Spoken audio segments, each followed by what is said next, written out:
My name is Debbie. I am 26 years old, and a few weeks ago I watched my own mother freeze in my doorway like she had just walked into a crime scene I had staged especially for her. Her hand tightened around the spare key, her eyes darted across my apartment, and for the first time in my life, she looked genuinely scared of what I might be capable of. That was the moment I knew I had finally taken my freedom back. But it did not start with panic on her face. It started with a key turning in a lock that was supposed to be mine, and mine alone. I would come home from work to find the faint smell of food hanging in the air, my laptop angled differently on the desk, my laundry basket a little too neatly tucked away. No broken windows, no forced entry. Just tiny, smug signs that someone had been here and felt entitled to leave everything better than they had found it. Every time I confronted her, I got the same answer. I am your mother. I worry. I am just helping. As if that sentence was a magic spell that let her cross any line she wanted. The more she brushed off my objections, the more something inside me twisted from irritation into something darker. It was not just about casseroles and clean counters anymore.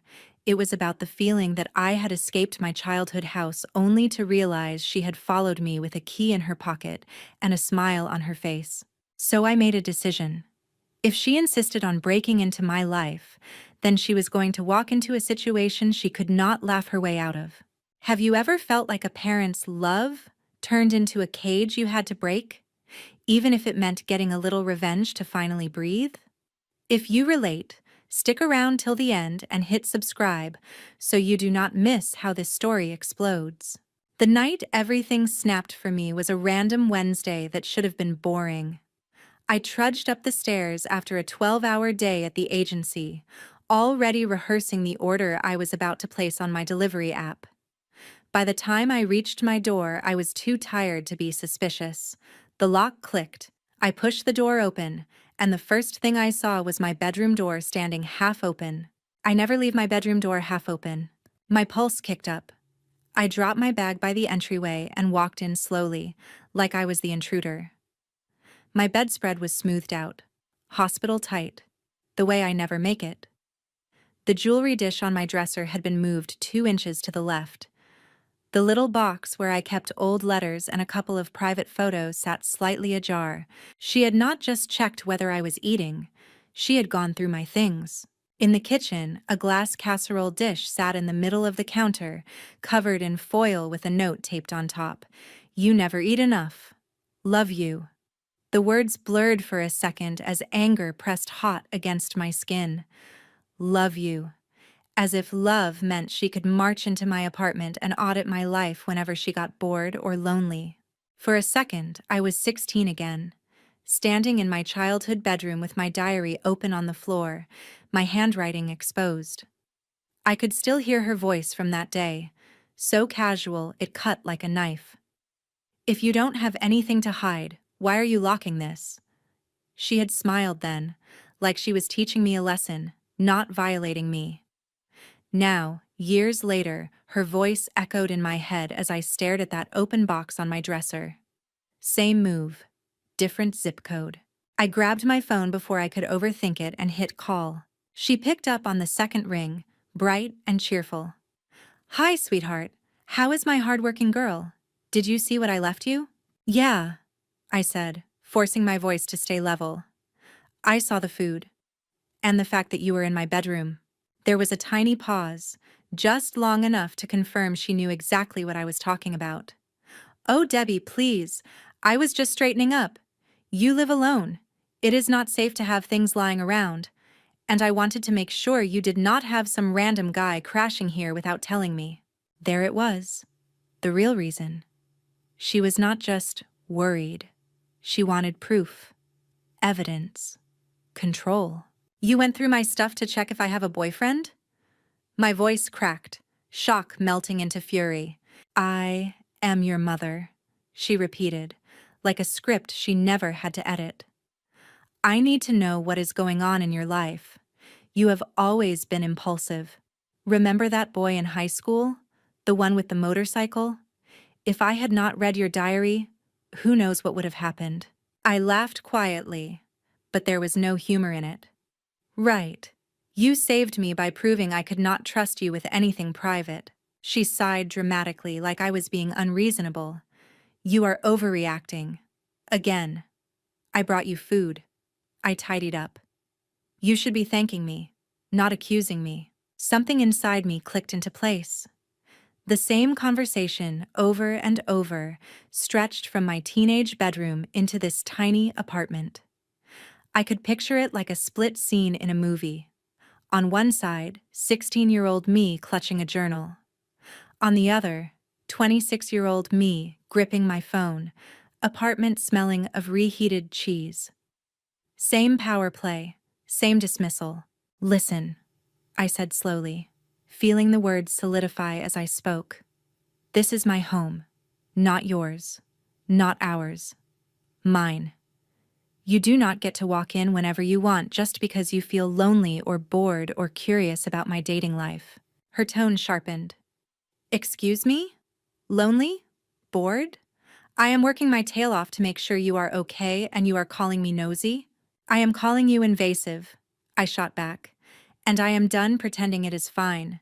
If you keep doing this, I am changing the locks. Silence. Real silence. I could practically hear her pride bristle through the phone. You would change the locks on your own mother? She finally said, disbelief laced with outrage. After everything I have done for you? Who co-signed your lease? Who helped you with your deposit? You would shut me out? For one brief moment, guilt pricked at me. She had helped. She had always helped. With strings attached, with conditions, with keys. But help, nonetheless. I do not want to shut you out, I said, jaw tight. I want you to knock, to call, to treat me like an adult, not a teenager under surveillance. She laughed, but this time there was an edge to it. You are being dramatic, Debbie. This is not a TV show. Stop threatening me with locks and just accept that I know what is best for you. Something in me cooled. I looked around at my rearranged apartment and realized talking was not going to fix this. She had heard my boundaries and tossed them aside like junk mail. Okay, I said quietly.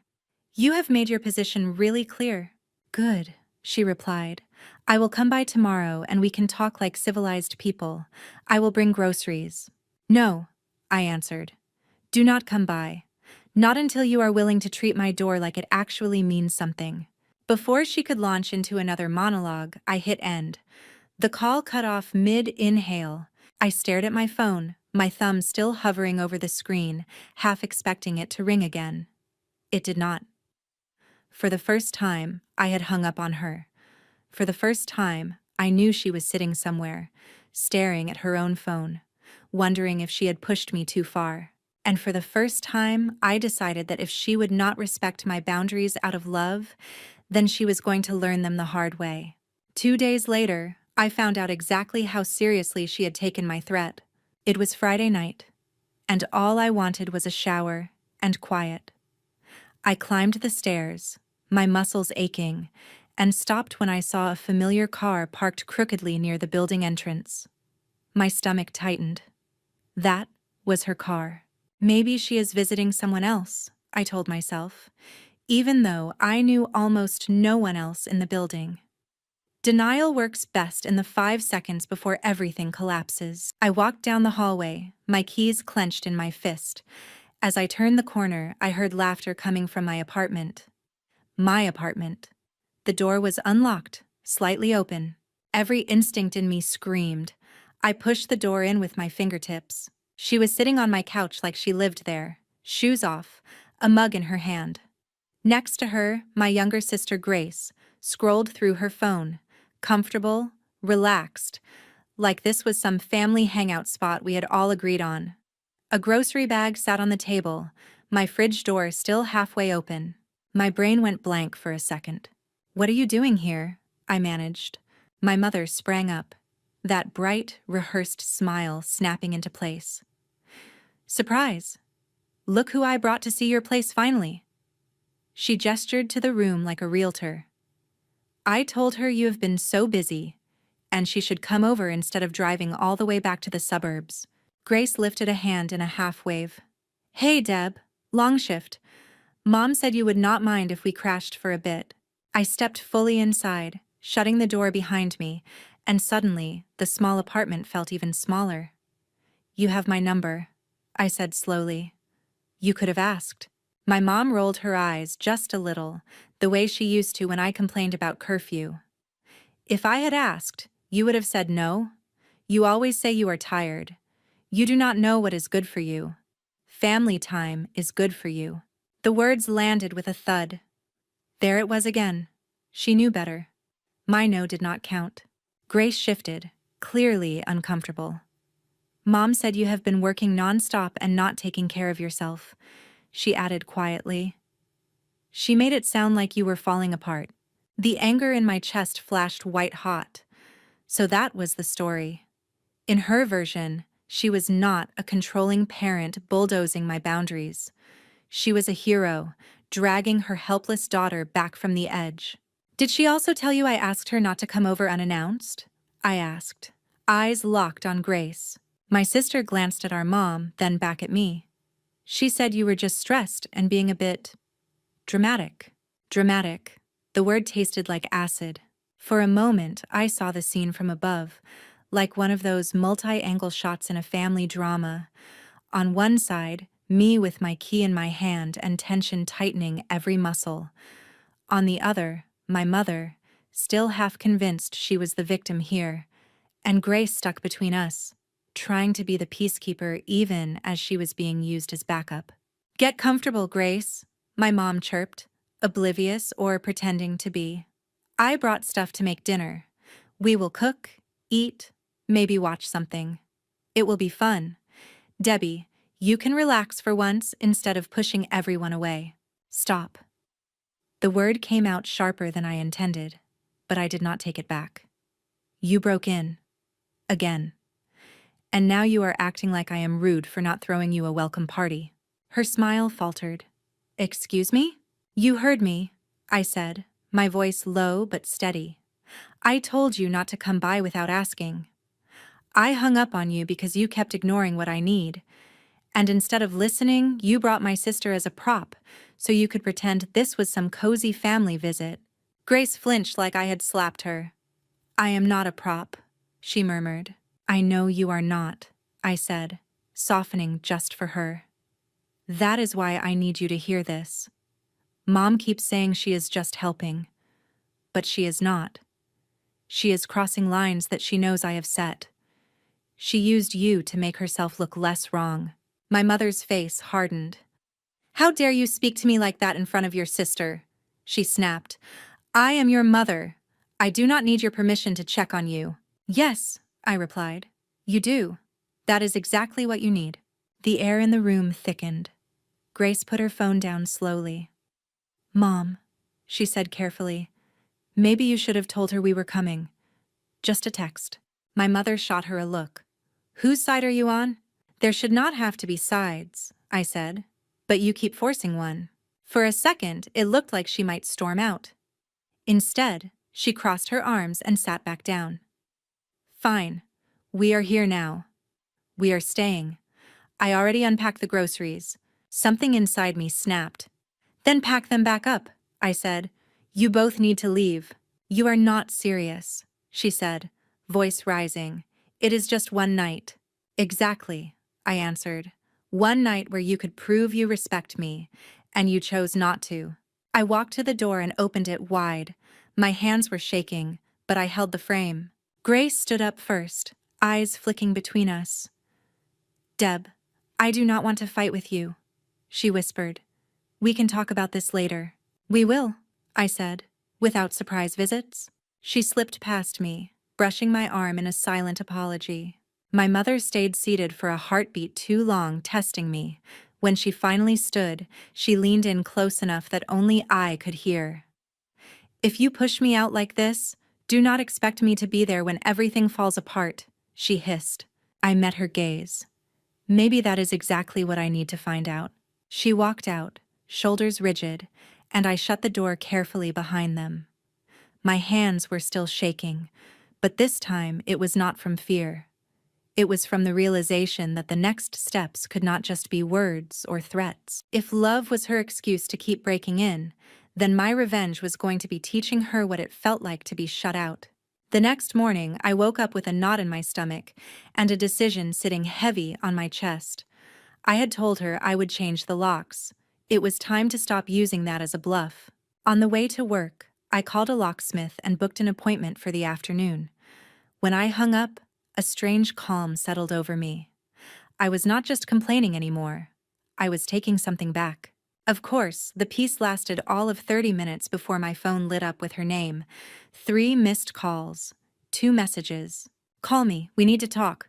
I ignored them until lunch, then finally texted, "We can talk at the cafe at 5. By the time I walked into the cafe, the locks on my door were already different. The locksmith had finished just an hour earlier. The old key that had followed me from my childhood home no longer worked. She was already at our usual table, one hand around a mug, the other scrolling through her phone like nothing was wrong. But the tightness around her mouth gave her away. "So," she said as soon as I sat down, "did you really change the locks?" No hello, no small talk. "Yes," I answered, meeting her eyes. "I did." Her jaw clenched. "Do you have any idea how cruel that is? After everything I have done for you? I helped you move. I helped you decorate. I have been paying half your phone bill for years. And now I cannot even walk into the apartment I helped you get?" There it was again. The list. The invoice of motherhood. "It is not an apartment you helped me get," I said quietly. "It is my home. You helped, and I am grateful. But help does not come with a lifetime access pass." She scoffed. "So that's it. You just cut me off. Like I am some stranger." "If you were a stranger, you would have knocked," I replied. That shut her up for a second. I watched the words hit, watched her pride absorb the blow and try to spin it. "I am not some villain," she said finally, her voice trembling in a way I was not used to. "Your father is gone. Your sister is busy with her own life. All I have left is making sure you are okay. Do you know what it feels like to sit alone in that big house at night and wonder if your daughter is safe?" Guilt tugged at me, hard. This was the part she never said out loud, that my independence felt like her abandonment. "I do not want you to be alone," I admitted. "But you cannot fix your loneliness by turning my life into a project you can control." Her eyes glistened. For a second, she looked less like the unstoppable force of my childhood and more like a woman who had no idea who she was if she was not hovering over someone. "So what?" she asked bitterly. "I am just supposed to sit there and wait for you to remember I exist. Wait for a text? You are supposed to trust that if I need you, I will call," I said. "And you are supposed to respect my door even when you are scared."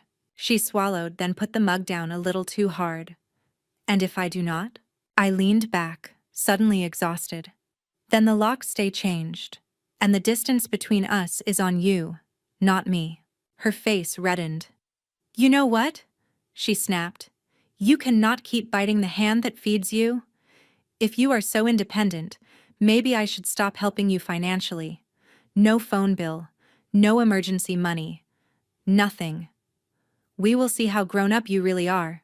For a second, fear flashed through me. She could do it. Pull her support and leave me scrambling.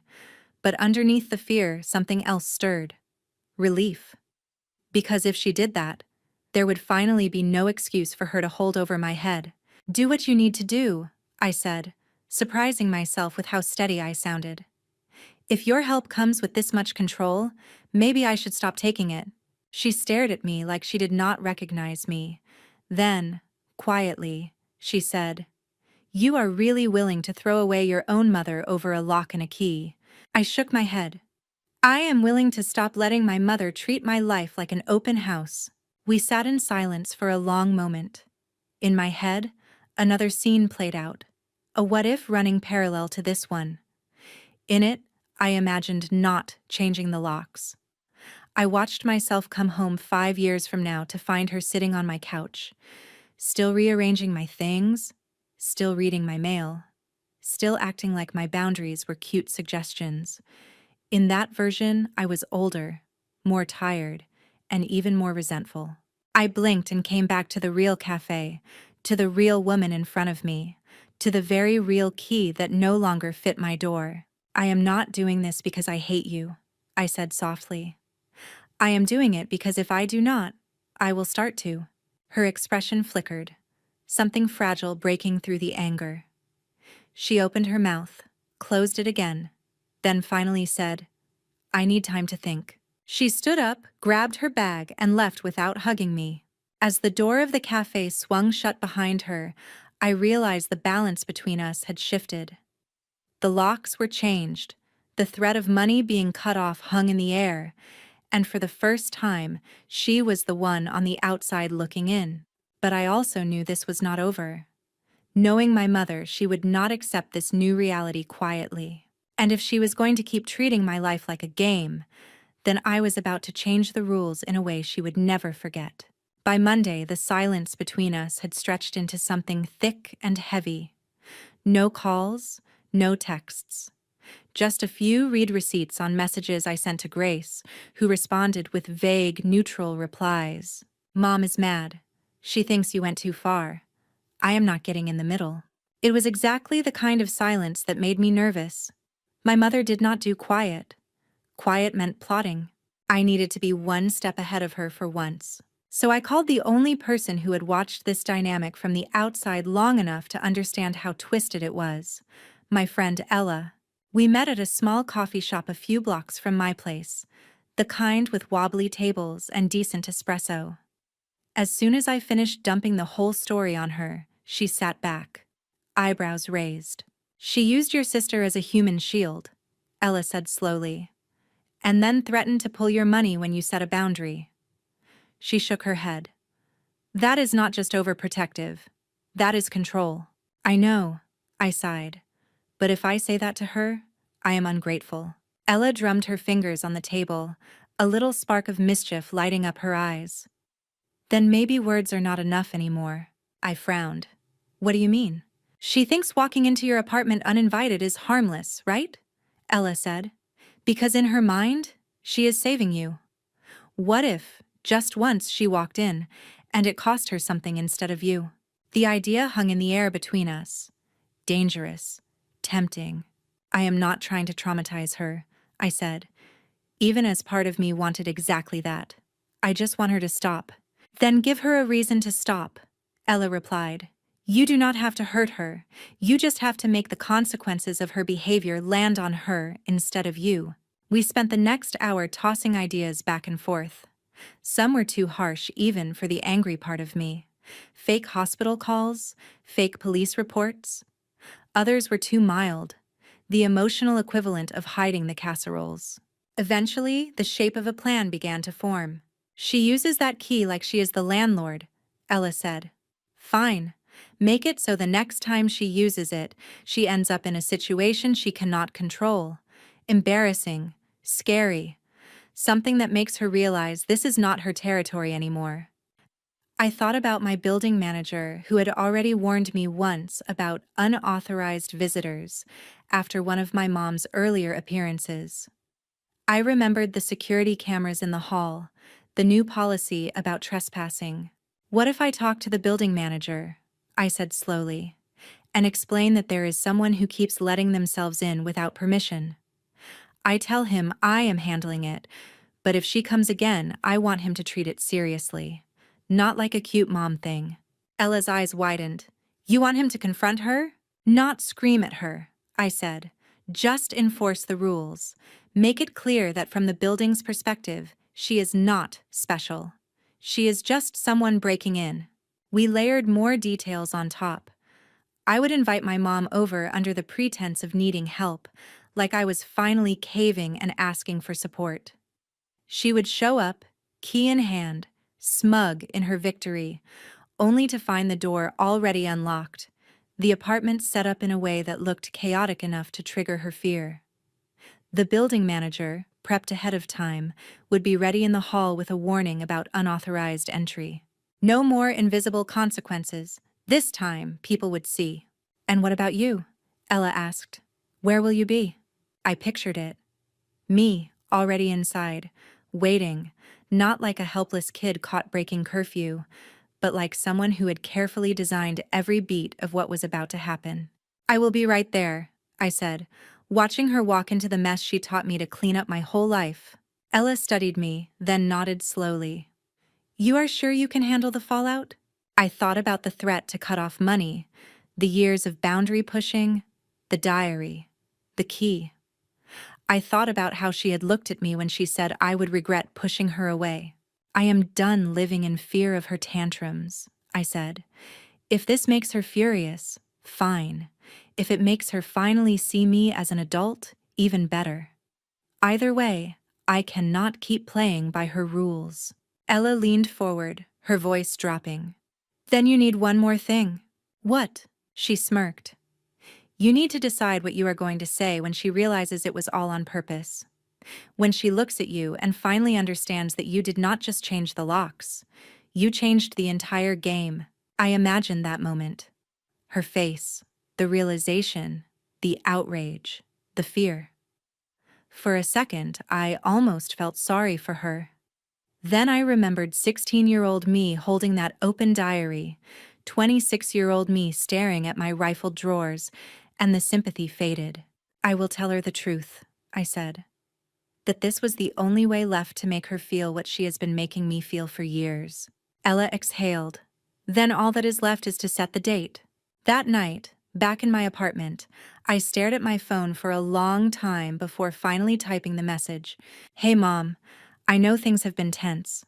I hate fighting with you. Can you come by this weekend? I think I might really need your help. I hit send and watched the typing dots appear almost immediately. Of course, I will be there. You know you can always count on me. She had no idea that this time she was the one walking into a trap. If you were in my place, how far would you go to teach a parent like that? A lesson they could never pretend to forget.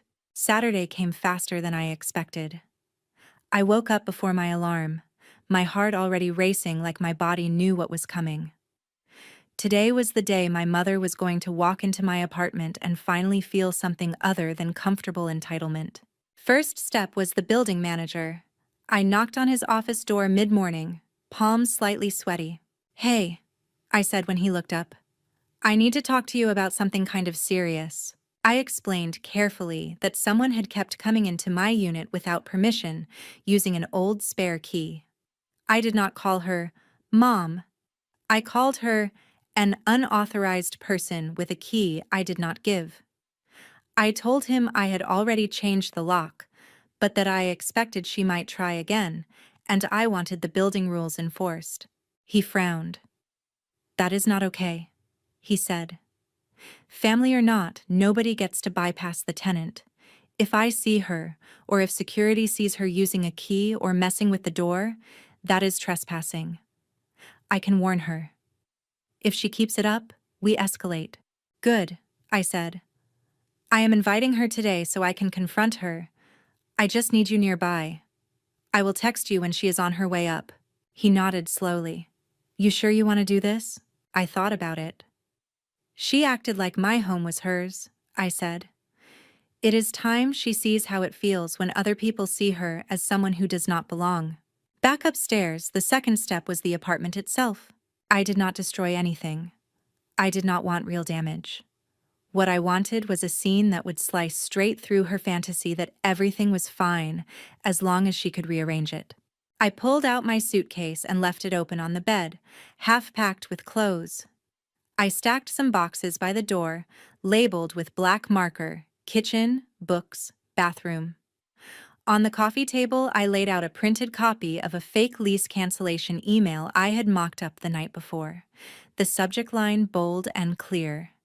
Notice of move out. I scattered a few unpaid bill envelopes around it, all real, all with my name stamped on top. On the counter, I left a half-written note. I cannot live like this anymore. I need space, even if it means leaving everything behind. I stopped there, letting the sentence hang open, enough to send her mind into a spiral. Ella arrived just after noon, eyes widening as she took in the staged chaos. "This is intense," she said softly. "You okay?" "No," I admitted. "But I am done being okay with her behavior. That is the point." She nodded, then pointed to the hallway. "You text the manager when she gets here. I will stay in the bedroom, out of sight, unless you need backup." At 2:15, my phone buzzed. "On my way. Traffic is awful. See you soon." I typed a quick message to the manager. "She is coming up now. Dark blue coat, short hair, late 50s. She has a key." Then I left my own door unlocked, just enough to be ironic. Minutes later, I heard the elevator ding down the hall, then the distinct sound of her heels on the carpet. Ella slipped quietly into the bedroom, leaving the door cracked just enough to hear. I stood in the living room, my back to the door, pretending to sort through the fake move-out papers. Out in the hall, her footsteps slowed. I could picture her pulling the key from her bag out of habit. There was a pause. Then the soft clink of metal against metal as she tried the lock that no longer matched her key. "What on earth?" she muttered. I heard another voice then, firm and unfamiliar to her. The building manager. "Ma'am, can I help you?" "Oh," she said, caught off guard. "No, I am fine. I am just letting myself into my daughter's place." "There are no authorized additional key holders listed for this unit," he replied. "Tenants are required to be present when guests enter. It is building policy." Her tone sharpened. "I am not some random guest. I am her mother. I have always had a key." "Not anymore," he said. "The tenant changed the locks. If you attempt to enter without her permission, it is considered trespassing. I am going to ask you to step back from the door until she lets you in." I could practically feel the shock radiating through the wood. For once, someone other than me was telling her no. Someone she could not guilt with. "After everything I have done for you." A beat of silence. Then, with stiff politeness, she knocked. "Debbie," she called, voice tight. "It is me. Open the door." I stepped forward and turned the handle, letting the door swing wide. She stood there, cheeks flushed, eyes darting between me and the manager behind her. "Is everything all right here?" he asked me directly. "Yes," I said, meeting his eyes. "She is here because I invited her. Now." He nodded once. "Any issues? Let me know." Then he walked away, leaving my mother standing at the threshold of a home that no longer automatically welcomed her. She stepped inside slowly, taking in the open suitcase, the boxes, the scattered bills, the printed email. Her face went pale. "What is all this?" she demanded. "Are you moving out? Without telling me?" I watched her fingers tremble as she grabbed the fake lease email and scanned it. Her breathing quickened. "Notice of move out," she read aloud. "Why would you not talk to me first?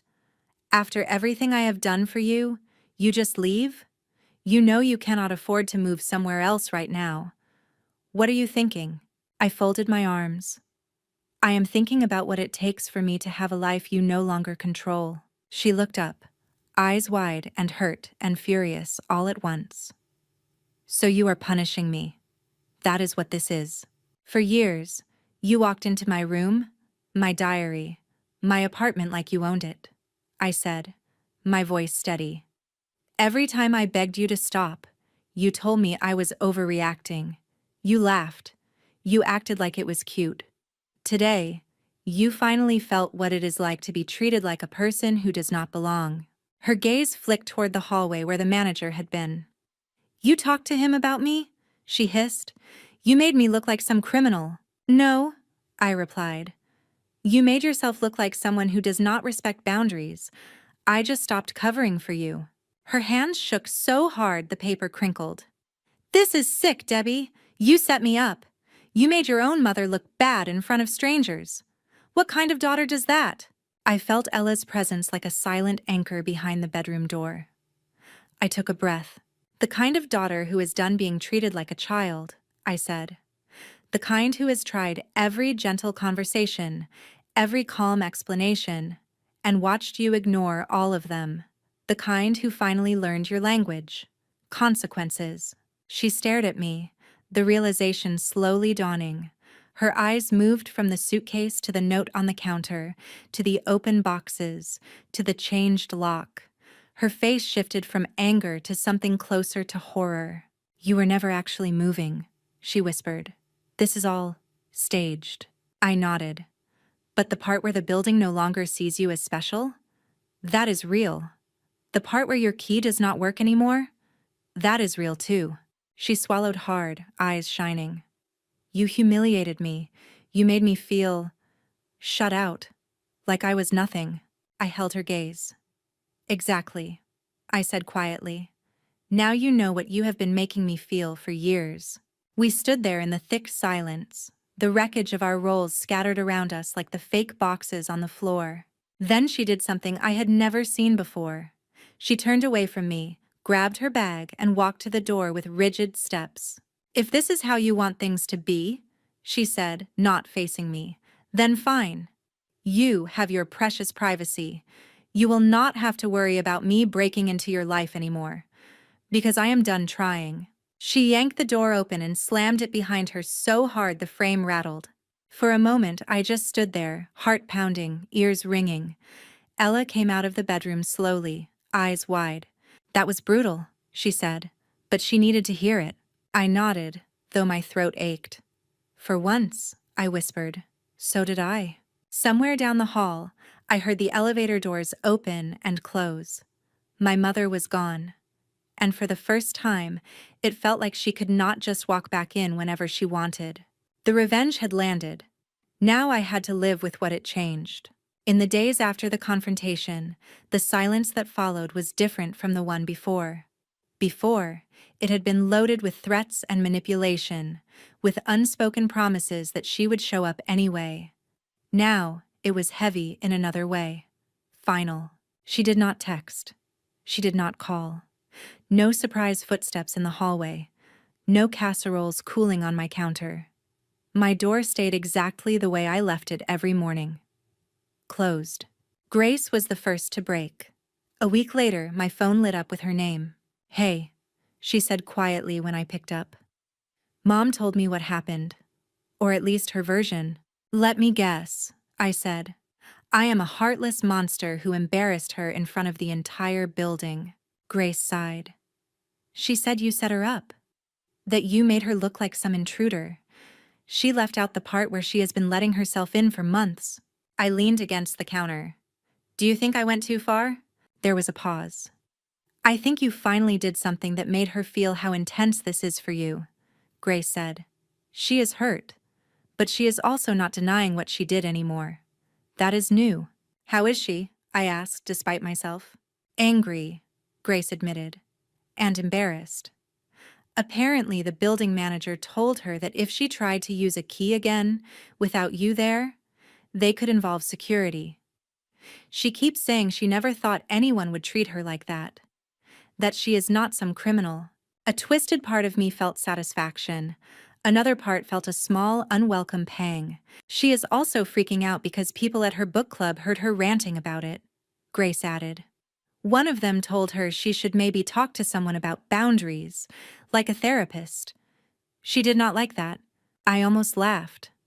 The idea of my mother sitting in a therapist's office, trying to justify reading her daughter's diary and breaking into apartments as love, was surreal. "Has she actually gone?" I asked.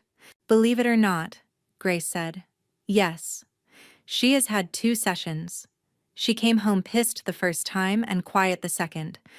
She will not tell me what they talked about, but she keeps muttering about how nobody understands what it is like to be left behind by your own kids." The words hit me in the chest. Being left behind. "I did not do this to abandon her," I said slowly. "I did it to survive her." "I know," Grace replied, "but she is finally starting to realize that if she keeps acting like this, surviving her is all we are going to be able to do. Not love her." Weeks rolled into a month. The anger in my chest cooled into something more complicated. I liked the quiet. I liked knowing my door was mine.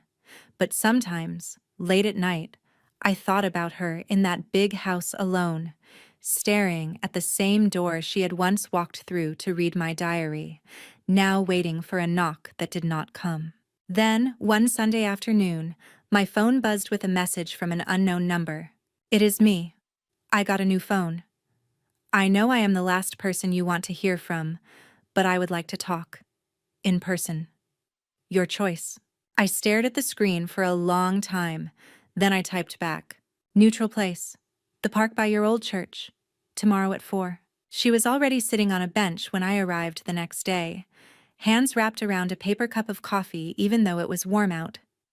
She looked smaller somehow. Not physically, but in presence. I sat down on the opposite end of the bench, leaving space between us that felt more symbolic than physical. Thank you for coming, she said softly. I nodded, saying nothing. For a moment, we just watched people pass. Parents pushing strollers, teenagers laughing too loud, a little girl tugging her mother toward the swings. I talked to my therapist about you, she said finally. Well, about us. I raised an eyebrow. You actually went more than twice? She managed a weak smile. Apparently, I am consistent when I am mad enough. Her smile faded. She asked me a question I did not know how to answer. She asked when I stopped seeing you as a person with your own life and started seeing you as something I needed to manage. Silence again. A bird hopped near our feet, then darted away. I told her I was just doing what mothers do, she continued. Checking on you, making sure you were safe, bringing food, using the key, reading the diary. She winced at her own words. She asked if I ever asked you what you needed instead of deciding for you. And? I asked. She laughed bitterly. I did not like her very much in that moment, but she was right. I have been acting like the only way I know how to love is to control. And when you pushed back, I panicked. I doubled down. I used money, guilt. Your sister. You humiliated me, I said quietly. For years. Made me feel like my no did not matter. Like my door was just a suggestion. She nodded, eyes filling with something raw. And then you humiliated me back, she said. The building, the key, the fake move. I have never felt so shut out. It was like I was on the outside of your life looking in, and there was nothing I could do. I hated it. That is how I have felt every time you walked into my space without asking, I replied. Outside of my own life, watching you rearrange it. We sat with that, the mirror finally visible between us. I am not going to lie and say I am grateful for what you did, she said. I am still angry. I still think you went too far. But I also understand now that you meant it. That you were not just being dramatic. That I really was crossing lines. I took a breath. I did not do it to be cruel, I said. I did it because talking did not work. Boundaries only exist if there are consequences when they are crossed. I needed you to finally hit a wall you could not push through. Tears slid down her cheeks, and for once she did not hide them behind outrage. So what now? She whispered. Do I stay on the outside forever? Is that my punishment? I looked at her, really looked at her, not just as the villain of my story, but as a flawed human who had been taught that control and care were the same thing. I do not want you gone, I said slowly, but I do want you different. She wiped her face, waiting. No more keys, I said. Ever. No surprise visits. If you want to see me, you call. You ask. If I say no, you accept it. No guilt. No invoices about the past. No threats about money. You treat my no like a full sentence, not an opening argument. And if I mess up? She asked, voice barely audible. Then you do not see me, I said. Because I would rather have no mother in my apartment than have one who thinks she owns it. She flinched, but she did not argue. And I will hold up my side too, I added. I will call. I will visit when I can. I will not disappear to punish you. But I will walk away if you make my life smaller when you are in it. For a long moment she said nothing. Then she nodded. Once, like someone accepting a sentence they knew they had earned. Okay, she whispered. I do not know if I can change overnight. I have spent my whole life thinking this was love, but I will try. I do not want to lose you completely. I believed her. Not completely, not blindly, but enough. Enough to give her a chance. Months later, the evidence of that promise began to show up in small, almost invisible ways. She called before she drove into the city. Sometimes I said yes. Sometimes I said no. When I said no, she did not show up anyway. She sent texts instead of surprise casseroles. She asked, grudgingly at first, if I wanted advice before giving it. She stopped using my sister as a messenger or a shield. The building never saw her try to use a key again. Our relationship did not turn into some perfect hallmark reconciliation. There were still arguments, old habits flaring up, moments where her voice sharpened and mine did too. But there was also a new understanding, carved out of the pain we had put each other through. She had paid a price. She had been embarrassed, confronted, forced to see herself as the intruder she had always insisted she was not. She had lost the comfort of walking into my life unchecked. She had lost the role of the all-knowing mother who could always say, "I am your parent, I know best," and expect it to end the conversation. I had paid a price too. I had to live with the fact that my revenge had hurt her, that I had chosen a theatrical lesson over another desperate conversation. I had to accept that even justified payback leaves scars on both sides. But when I walked into my apartment at the end of a long day now, the only key turning in the lock was mine. The only footsteps in the hall were ones I had invited. The only voice inside was the one I chose to let in. And that, to me, was worth it. After everything that happened, I still do not know if you would have done what I did. Maybe you think I went too far. Maybe you think I did not go far enough. So I am curious. If someone you loved kept breaking into your life and ignoring every boundary you set, would you forgive them once they finally paid the price? Or would you keep the door closed for good?